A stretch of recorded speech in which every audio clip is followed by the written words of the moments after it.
Hi guys, नया blog में स्वागत है। अभी मैं खाना खाने वाला हूँ। चलिए खाना में क्या बना है आप लोग को दिखाते हैं। इधर चावल है क्योंकि हम लोग ज़्यादा चावल ही खाते हैं। और इधर देखिए, इधर अंडा है, आलू है।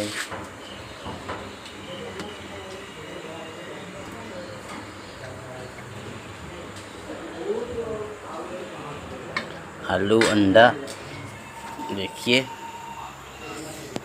अब इसको रख देते हैं। चलिए अब खाना खाते हैं। खाना इतना रेडी हो गया। ओह गाइस, टाइम भी ज़्यादा हो गया। खाना चलिए खाते हैं।